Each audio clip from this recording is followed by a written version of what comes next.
it's dark, they'll grab you and eat you just like they did to your brother Stepan.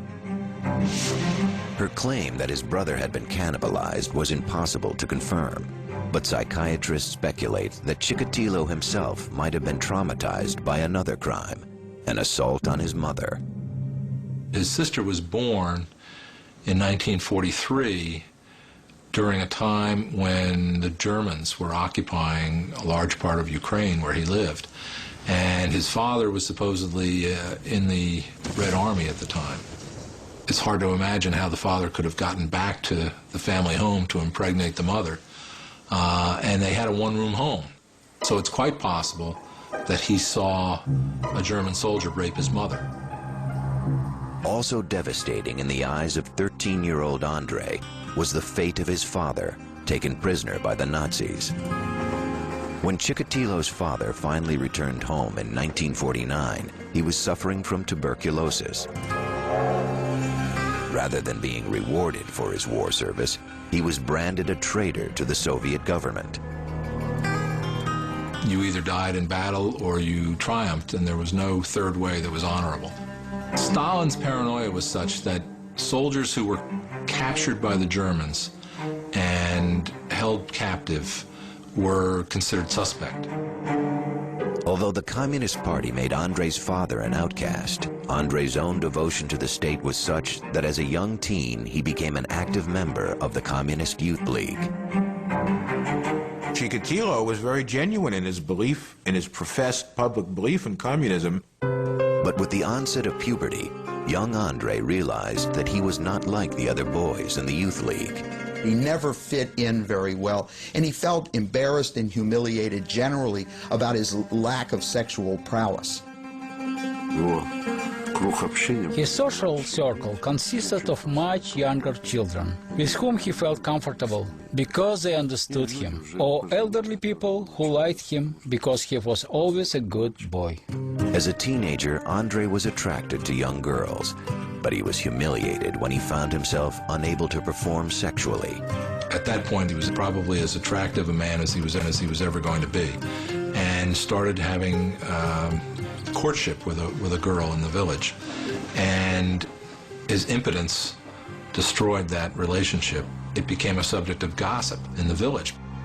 It was yet another insult to Chikatilo's fragile self-image, and a discovery that would torment him all of his life. By 1955, Andrei Chikatilo was desperate to escape Ukraine and memories of a miserable youth. By his late teens, Andrei knew that he was sexually inadequate. To compensate, Chikatilo decided to better himself in other ways. He set his sights on the prestigious Moscow University, hoping to earn a law degree. But he failed the entrance exam. Disappointed, he entered a vocational school. He wanted to believe in himself as a person who had studied hard, which he in fact had, and gotten a university degree. Not an insignificant accomplishment given his origins. That was another layer of acceptability, if you will, another layer to cover up what really existed with Chikatilo.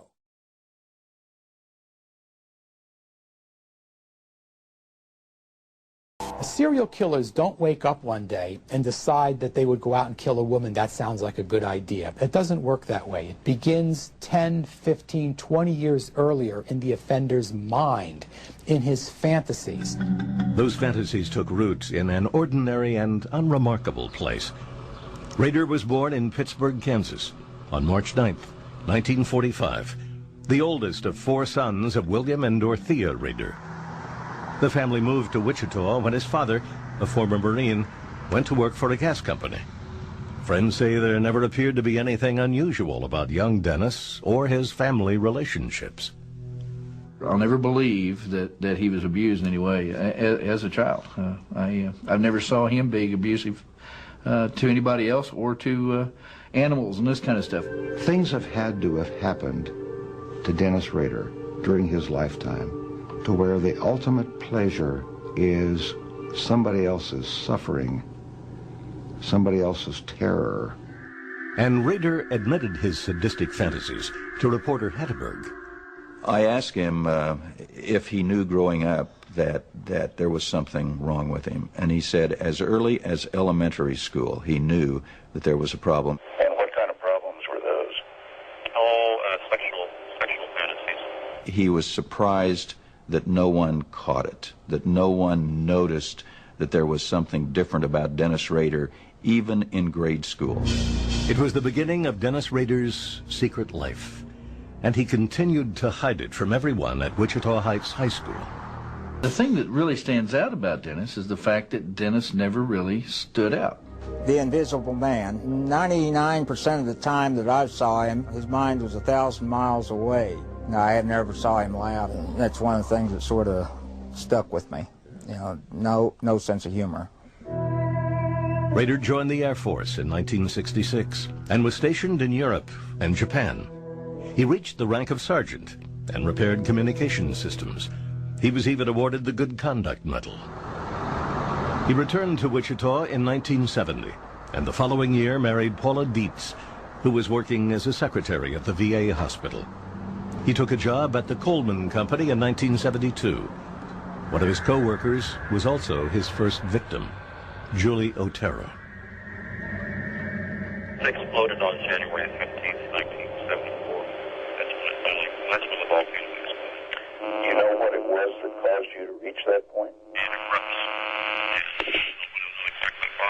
I don't think he can answer the question as to why he stepped across the line and actually committed the murders. He had thought about it a great deal. He mentioned that in his confessions, that he had fantasized a great deal, and that he had specific fantasies about Mrs. Otero and about Josephine, the daughter of the Oteros. And he knew there would be more victims to come. The man once considered invisible was about to make his mark on the world.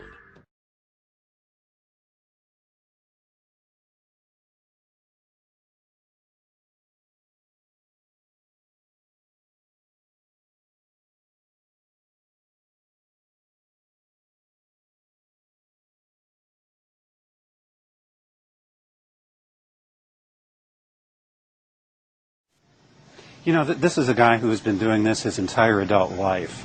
This is something that's gone on 3 decades in his life. And we're finding out that he really nurtured this, that he had some impulses that go back to childhood. And it appears as though he just kept focusing on them, thinking about them, fantasizing, and on it went until he started doing these awful, awful crimes.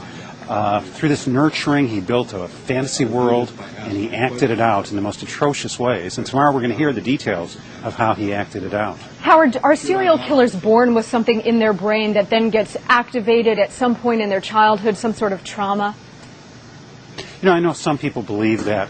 I don't think this case requires that belief, though. I think we do find that he realized within himself at a young age that he did have some deviant thoughts. And instead of doing reasonable things to take care of those deviant thoughts, he did the unreasonable.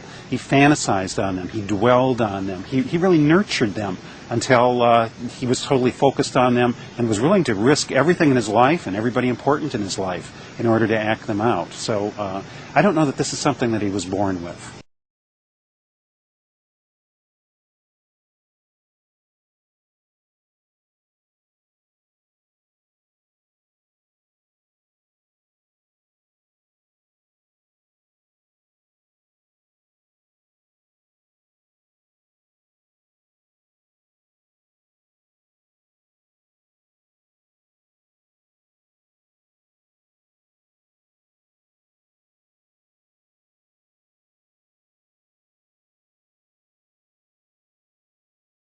Are you mad? Do you feel like wolves kebabs right French? Get French beer remix, get Google, big for British